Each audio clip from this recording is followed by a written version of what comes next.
Hello, welcome to today's special edition of COTK Bible Study. That's right, we're Children of the King Ministries, and COTK Bible Studies is a part of it. I am the pastor of Children of the King Ministries, Elder Cecil Moore, and Children of the King Ministries is a ministry for the church. It is also the social media for all believers. I want to thank you for tuning in today. We're doing a special fall seminar entitled The Cycles of Life from Birth to Eternity. Today we're on part 4. And I hope you're going along with us. If you haven't, you can find it on COTK Cecil Moore YouTube station. You can find the past 3 lessons, or you can look on Facebook under COTK or Children of the King Ministries, and you will find it. Okay?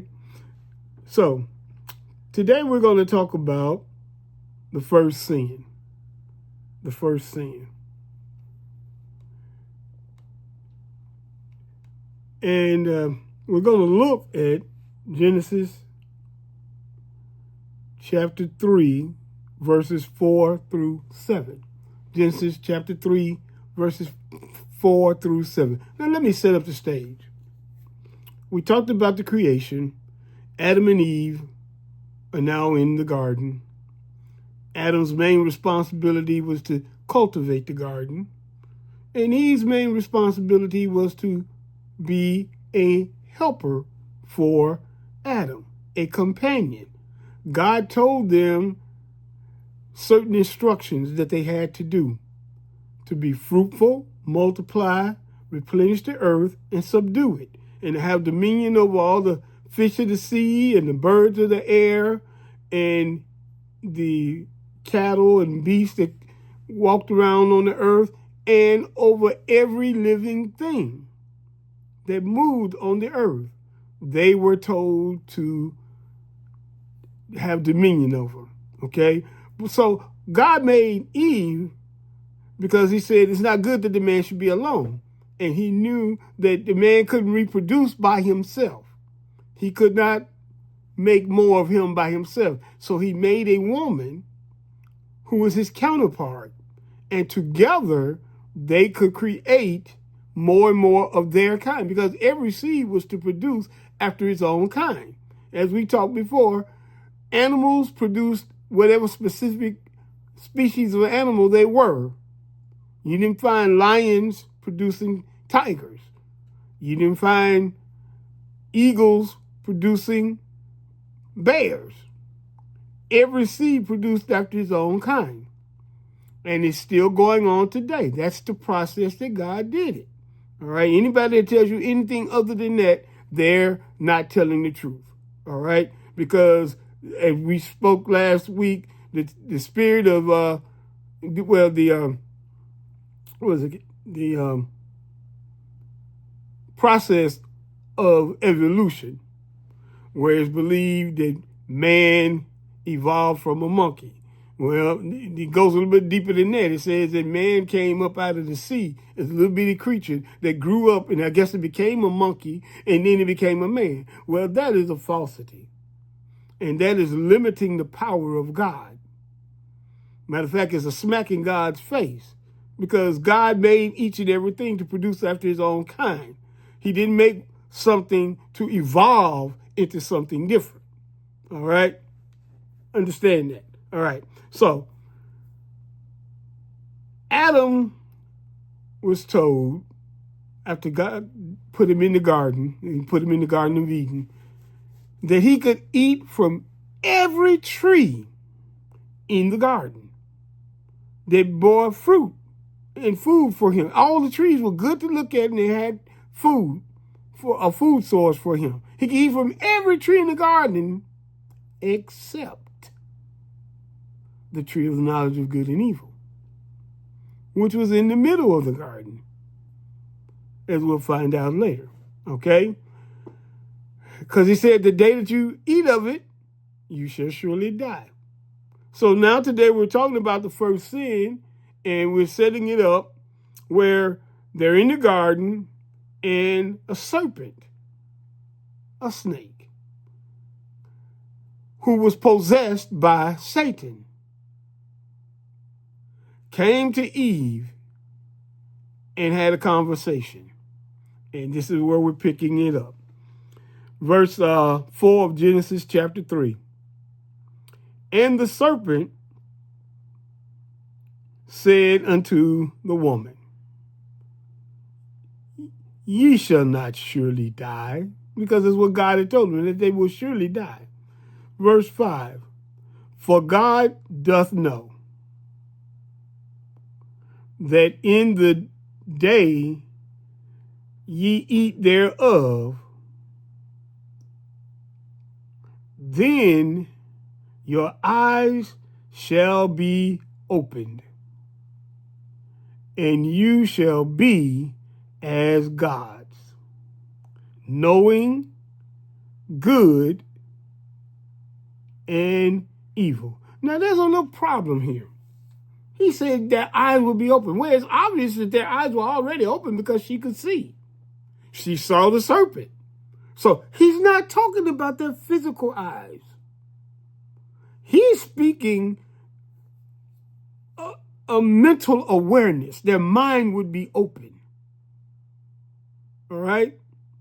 So before, they had a simple but complex mind where it wasn't thinking about things that it wasn't intended to think about.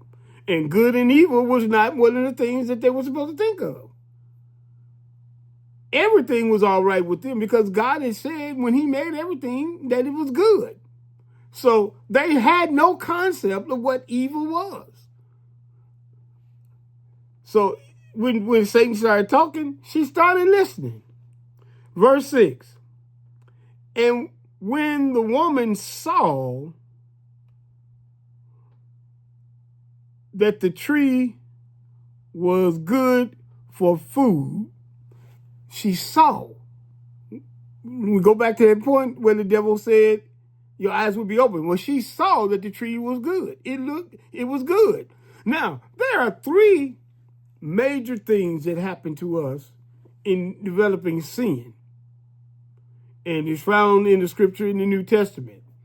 And it says that these three major components are the lust of the flesh, the lust of the eyes, and the pride of life. I'm telling you, at this point, after Satan had talked to Eve as a serpent, those three things came into effect. And we see here the first one, that she saw that it was good for food, the lust of the flesh. Flesh wants to be taken care of. Food, nutrition, okay? All right? And that it was pleasant to the eyes, the lust of the eyes. Her eyes saw it and it was beautiful. Okay? It was a beautiful tree. I believe that's why she paid attention to that fact.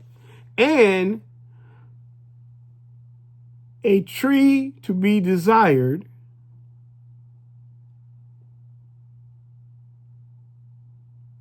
to make one wise. What did she know about wisdom at that point? I guess she said, it'll make me smarter. This was the pride of life. She wanted to obtain, because the devil said, it'll make you as gods. And she wanted all of a sudden this earth to see what it would feel like to be like God. All right?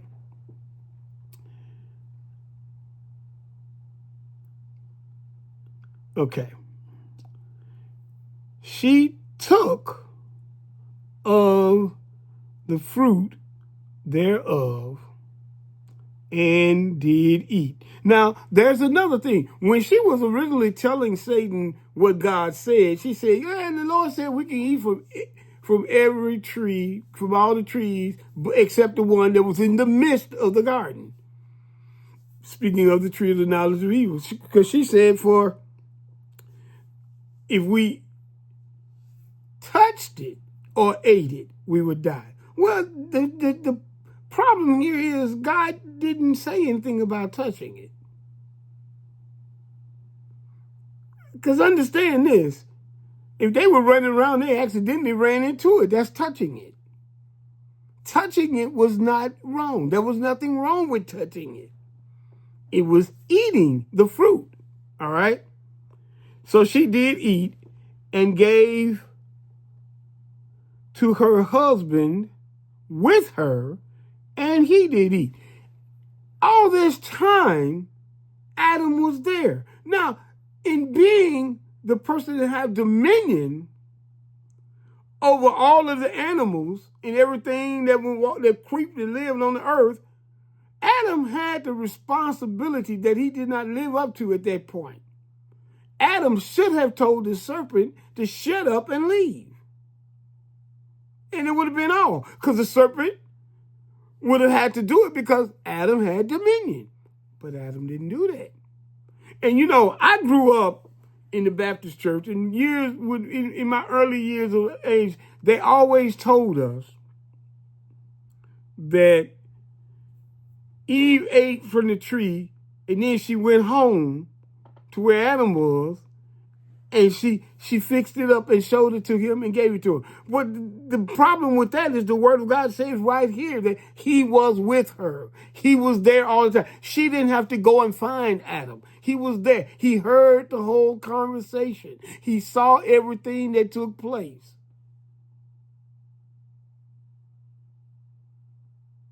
And he did nothing. He was not a protection at that point. So let's go on and let's find out what's going on here. Verse 7. And the eyes of them both were opened. All of a sudden, they could see wrong. All of a sudden, they became more aware of what was going on. Their awareness was increased. All right? Their awareness was increased. And the eyes of them both were open, and they knew in their mind that they were naked. Well, what was wrong with being naked? Before you ate from the tree, there was nothing wrong with being naked. All the animals were going around naked. They didn't have nothing on. There was nothing wrong with being naked. Nakedness is not a sin. But they were ashamed because they did wrong, and all of a sudden, girl, I see all you. I shouldn't be seeing all that.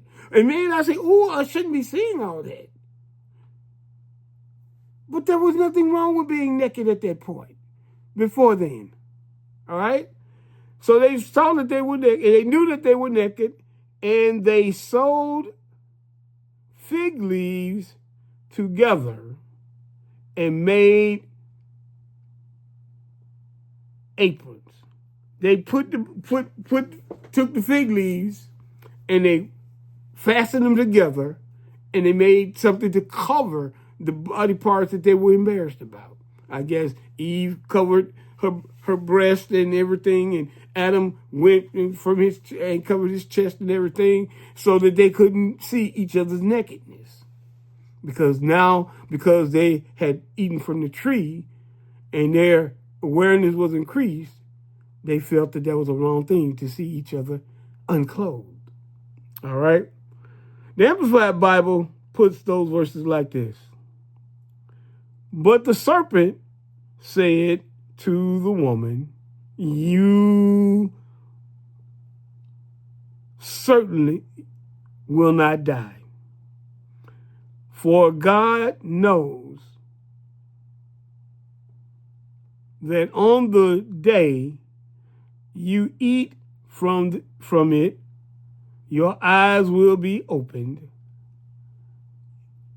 And as I said before, that is, you will have greater awareness.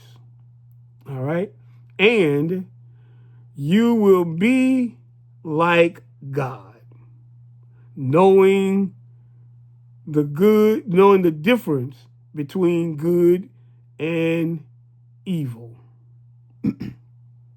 All right? Verse 6, and when the woman saw that the tree was good for food, and that it was delightful to look at, and a tree to be desired to make one wise, and insightful, she took some of its fruit and ate it. And she also gave some to her husband with her, and he ate. Then the eyes of the two of them were opened. That is, their awareness was increased. And they knew that they were naked. Excuse me. And they fastened fig leaves together and made themselves coverings. So they clothed themselves. All right? Got that? So now that was the first sin. And what was the sin basically? It was disobedience. Yes, it truly was disobedience. But I always try to enlighten you by letting you know that there was another thing that became unbelief. And one of our biggest sins today is unbelief. People don't believe that Jesus Christ was the Son of God, and that he came down and he died on the cross, was buried, and rose the third day. They didn't believe that he was the Messiah here on earth. So unbelief is probably a bigger sin now. And I'm saying that they didn't believe because the fact that they didn't believe was proven by the fact that they didn't think that there would be truly any consequences. The serpent said, you won't certainly die. And when she touched it, because she said touching, she didn't die.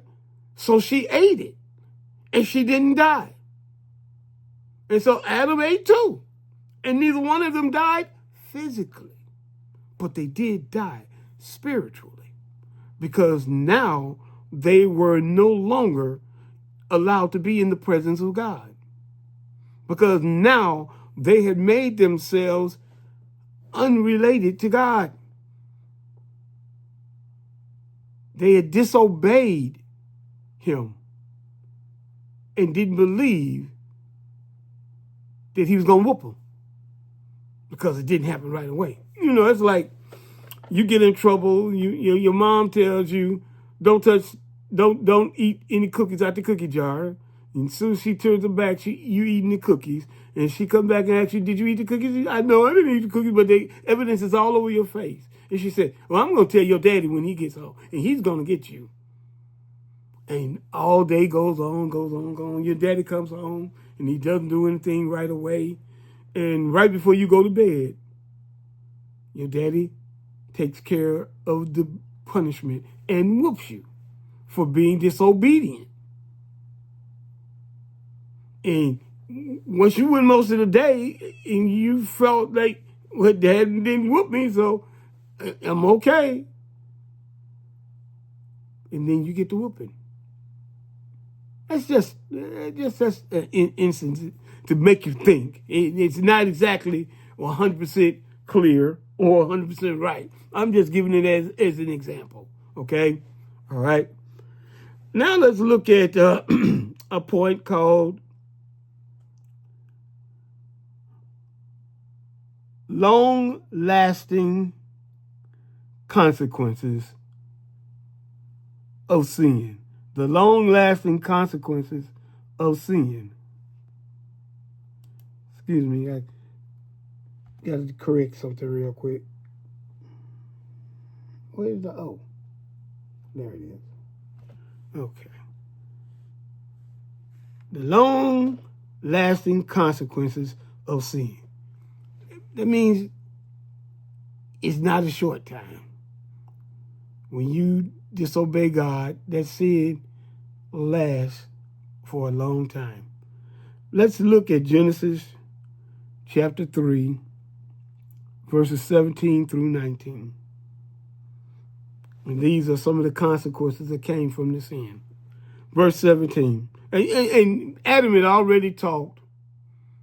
The Lord had already talked to Eve. Because first of all, what Adam, when God confronted Adam with, who told you you were naked? Because that's why they hid from God. Who told you were naked? And he said, did you eat from the tree that I told you not, that I commanded you not to? It was a command. It wasn't not a request. It was not a suggestion. It was a command, an imperative. Do not eat from that tree, lest you die. So now they're confronting with God. He says, did you eat from the tree? He said that he started immediately with the blame game. The woman you gave me, she gave it to me and I ate it. Putting the blame on God and Eve. In other words, if you hadn't given me this woman who was to be my counterpart, who was to be my helper, I never would have ate the tree because I knew you told me not to eat from the tree. I knew that's what you said. Yep. But when she did it and nothing happened, I did too. And so then God went to the woman. Woman, what is this thing that you have done? And she plays the blame game and said, the serpent beguiled me and I did eat. He tricked me. And then he went to the serpent and he cursed the serpent, who was Satan at that time. All right? So now we're getting down. Then he gave the woman some consequences for her disobedience. But this is the one I want you to hear about, the one that was placed on man. Genesis chapter 3, verse 17. And unto Adam, he, that's God, said, because thou hast hearkened unto the voice of thy wife. First of all, you want to put the blame on? Okay. Well, because you listen to your wife. Your wife put it in your ear, you listen to her. It happens all the time in relationships. One way or the other. Man puts something in the woman's ear and the woman puts something in the man's ear. But here God says, since you hearken, since you listen to that woman and not my command, all right? Her voice was more important to you than my command. It's basically what God is saying. What she said to you was more important than what I told you. All right? Because you have hearkened to the voice of your wife,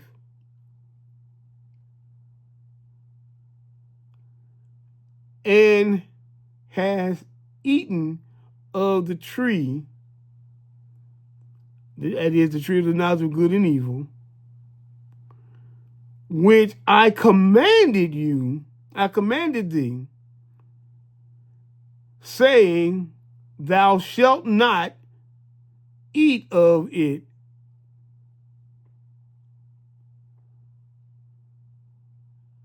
Cursed. Wait. Adam was actually getting a whooping from God. And I tell people all the time, the worst whooping is when you do something that's long and you get beat with every word. Didn't I tell you not to go outside? Don't you ever do it again. You should listen to me. I said don't go outside. Whatever it is, you regret that you did it because you feeling every pain. Adam was regretting everything he did because God now was whooping him with the words that he had commanded him. Did not tell you not to eat from that tree. So now the consequences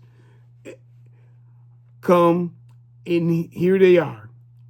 Because you ate from that tree, cursed is the ground for thy sake. The ground was going to produce everything, but now all of a sudden the ground's got a curse because of Adam. In sorrow shalt thou eat of it, eat of the ground, all the days of thy life. He was going to have to do things that he wasn't intended to have to do. All the days of his life. Verse 18. Thorns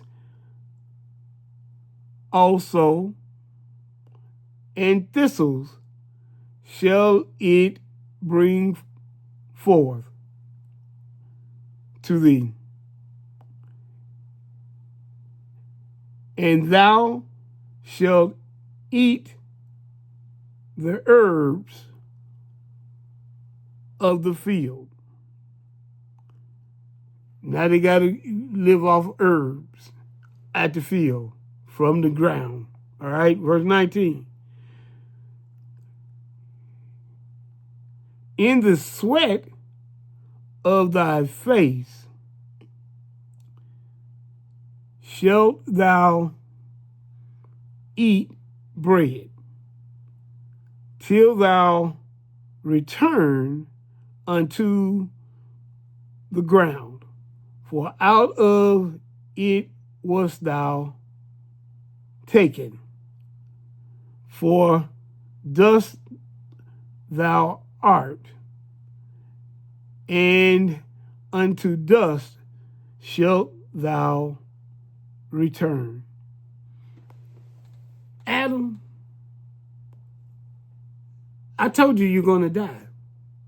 But before you die, you're going to have to toil. You're going to have to work hard all the rest of your life. You're going to have to sweat to get things that you need in order to survive. And you're going to have to eat certain things until the day you die and you return to the ground. Because I made you from dust, and you're going to be dust again. People are saying now with the scientific technology of being a mortician, bodies don't decay as fast as they should, according to the Word of God. There is an example of a certain place where a certain body is held, and people can look at this body and they say, he didn't return to dust. Is this in defiance of God? Did he not return to dust? Well, God said it, so it's going to happen. And as soon as any air gets into that body, poof, it's going to turn to dust. I don't care what chemicals you put in it to try to present it. Have you ever looked at your body and wondered why, after you get out of the bathtub, you still don't feel clean? Because you're made from dust. You're made from dirt. So dirt is going to constantly be a part of your chemistry. And no matter how hard you scrub and clean, when you get through, you're still going to be dirty. Not as dirty as you were, but your body still is dirty. You can get back in the tub again, and you're going to have a ring around the tub because you're made from dirt. All right? Let's look at this in the easy-to-read version. Starting with verse 17. Then God said to the man, I commanded you not to eat from that tree, but you listened to your wife and ate from it. So I will curse the ground because of you. First of all, everybody wants to put everything on Eve. Well, Eve got her instructions from Adam. And God told Adam specifically, the day you, Adam, eat, you shall surely die. So I wonder what would have happened if Adam never ate and just Eve ate. Something to ponder. But be it known to you, this sin is not placed on Eve. This sin is because of Adam. And I know everybody wants to blame Eve. Yeah. Yeah, she did do it. But the curse didn't happen until after Adam ate. All right? You will have to work hard all your life for the food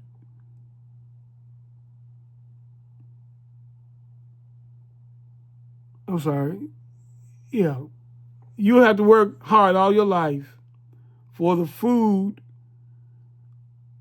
the ground produces. 18. The ground will grow thorns and weeds for you. That's why we got weeds growing all the time. Excuse me, because of Adam. And you will have to eat the plants that grow wild. You will have to eat the plants that grow wild in the fields. Verse 19, you will work hard for your food until you work hard for your food until your face is covered with sweat. You will work hard until the day you die. And then you will become dust again. I use dust to make you, and when you die, you will become dust again. So isn't that interesting to know? Because of Adam, we have all of these things. Because of Adam, we're going to die. Because of Adam, we're going to return to dust. Who knows what would have happened had this sin not happened? But we'll never understand and we'll never find out because it did happen. And so the stage was set. Man has disobeyed God. Sin has entered into the world through Adam. So there you have it. Now you know where sin came from. Tune in tomorrow where we'll go a little bit further. And I know some of you are new to me. Let me explain something. It's a miracle that I'm doing these at all because technically I am legally blind. So when I'm reading these, the Lord is allowing me to read. And sometimes you hear me stutter and sound like, geez, this man reads worse than a third grader.